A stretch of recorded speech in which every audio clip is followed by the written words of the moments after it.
Jordy, are you a good boy? Hey everyone, welcome back to my channel. If this is your first time here, thank you so much for clicking on this video and watching today.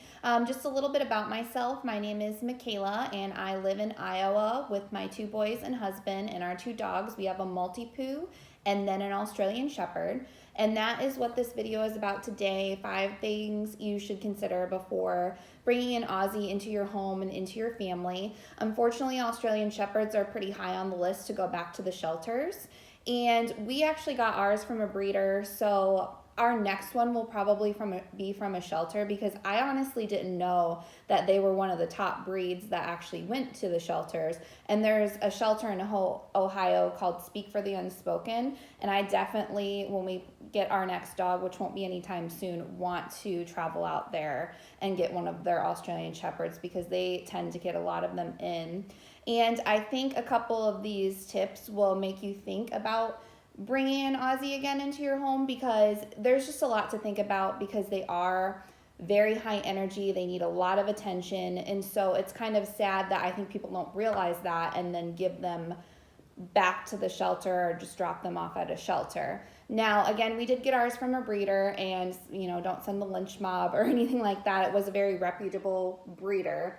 Now, we actually traveled out there. We met the family, the mom, the dad, the puppies. The daughter was going off to college, and she actually cried when we took Jordy, that's our Australian Shepherd, because he was her favorite. So I can assure you, we got them from a great family. It wasn't a puppy mill or anything like that, but we will definitely be adopting for our next dog. So let's just kind of jump right into the 5 things you should consider before getting an Aussie. The first thing is time. Now, if you work 12 hours, 10 to 12 hours, expect it won't be as easy as you think, because they don't just like to sit in their kennel all day. They require a lot of exercise. Like, I've read articles where 2 long walks aren't even enough for some Australian Shepherds. Now with Jordy, his dad was pretty laid back, and then his mom was more of the working dog type. So we kind of have a mix of both. So he'll kind of just chill for a while, but then there's sometimes you can tell like he has some pent up energy and it's time for a walk or a lot of time to play outside. So I have read a lot of articles though that some of the Australian Shepherds, actually a lot of them, are not like that. They require very long walks. They require, like, the agility courses are really good. And we actually have a little tunnel that were for the boys, and I see Jordy like running through that all the time. So I definitely want to do some more agility stuff with him this summer, because I think that will get rid of some of his energy as well. So if you don't have the time to train your puppy and all of that good stuff, I would recommend that these aren't the dogs for you that you can just put in the kennel all day and then come home and expect to relax with them. And they do require a lot of training and a lot of other things that go along with it. So that brings me to the second thing, the high energy. So I already kind of went over like the walking situation, and don't expect to just kind of like leave them in the kennel all day. But they do require a lot of time. They are actually herding dogs is what it is called. That's kind of going to lead into my number 3. So they like lots of tasks and work to do. They're very intelligent though. So if you give them some jobs to do, like, catching the frisbee, catching the ball, I can tell Jordy when I throw the ball, he kind of makes his own like little course, I swear, in the backyard, because he can like jump up on a bunch of things. And then I see him go through the tunnel and then get the ball. It's super cute and super funny. But we have a big backyard, which is nice, so we can go outside and throw the ball, and he can play with the boys. He likes digging in this little dirt pile that Maddox plays in the back, and that's, fine with me as long as he doesn't like dig up the yard or anything like that. But they dig in the dirt together a lot.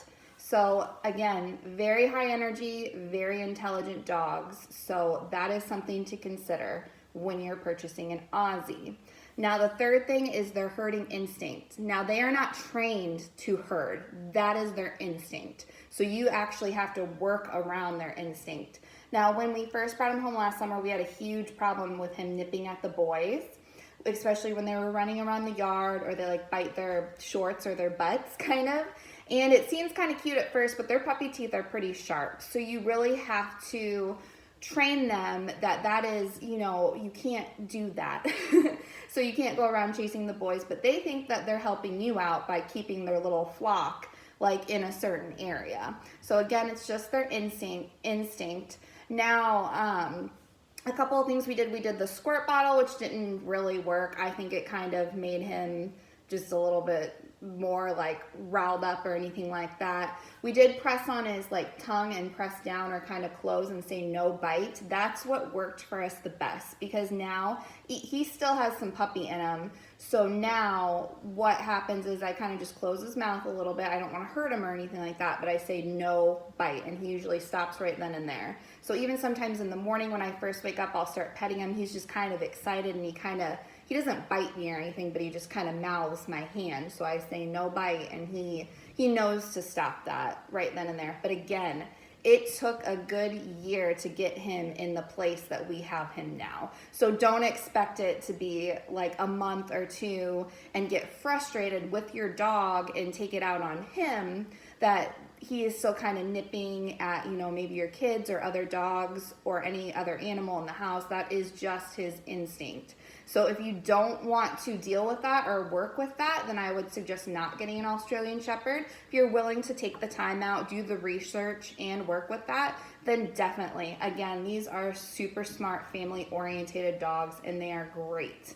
So with the herding, I think that's all I have to say about that. Oh, there is one other thing. So you have to talk with your kids as well. Now, Mason and Maddox are pretty rambunctious themselves, and I will see them like running around the house and stuff like that. Jordy knows they're not supposed to, so I always tell them like, hey, well, you're running around the house. He sees me telling you guys no. He thinks he's helping me out here by kind of nipping at your butt and telling you to stop. And as well as kind of the boys like to wrestle and stuff, and Mason actually got a nice little scratch on him from Jordy because he was kind of wrestling around and Jordy thought he was playing with them, and he got upset. I'm like, but hey, like, he thinks he's playing with you. So you have to have these discussions with your kids, because it's not fair to the dog to just scold the dog when your kids aren't acting appropriately around the dog either. So make sure you have discussions with your kids as well. The fourth thing is that, again, they're very smart and they're very stubborn dogs. It's kind of comical how stubborn they are sometimes because they are just so intelligent. But it is something you have to work with. So Jordy knows he's not allowed to obviously take food from the kids' plate and stuff. He still does it from time to time. And sometimes, because we have him kennel trained, and his kennel is right in the living room with us because, again, they like being with their families. So you're not necessarily supposed to scold them by putting them in their kennel, but I definitely put him in his kennel when he needs like a little timeout or he's doing something he's not supposed to be doing. And he's, again, right in the living room with us. It's super comfy. Has all his toys and babies in there and blankets, and he's right with us all of the time anyway. But the other day, Maddox had a granola bar, and he snatched it from his hand and went straight to his kennel. Like, I know I'm not supposed to do this, but this is worth it to me right now. So that is something you have to work with them, because they really know they're not supposed to be doing something, but sometimes with their stubbornness, they will do it anyway. So you have to continue to work with them. And then the fifth thing is their hair. So when you first bring your little ball of fluff home, it's not that bad for a month or two. Like, they don't shed that much when they're a puppy. And then about a month or two later comes all the hair. You constantly have to brush them, groom them, and just take good care of that and vacuum every day. I vacuum every day, and there's like a big pile of hair about this big in the vacuum cleaner, and that's just the way it is. So they're not one of those dogs that do not shed a lot. They shed a ton. So be prepared for that. And that is all I really have on the things you should consider before buying an Australian Shepherd or bringing them into your family. Now, again, I don't want to say any of these reasons to deter people from getting an Australian Shepherd, because he has been a blessing to our family. He is so good with the boys. He is just so loving and cuddly. And again, he's just so smart. And I just feel like he is just another one of my children, along with our Maltipoo Lily. And one other thing. They do get along pretty much with other dogs, but Lily and him didn't get along at first because he was so invasive. But now they love each other and cuddle with each other, but sometimes his energy just doesn't match hers because she's a lap dog. She doesn't care if she goes on a walk or not. As long as she's sitting on your lap, she's totally fine. So that is another thing to consider, like kind of bring, you know, if you have another dog already, if it's not as high energy as an Australian Shepherd, you just might have to work with those two as well, because the other dog might be like, whoa, you're too crazy for me.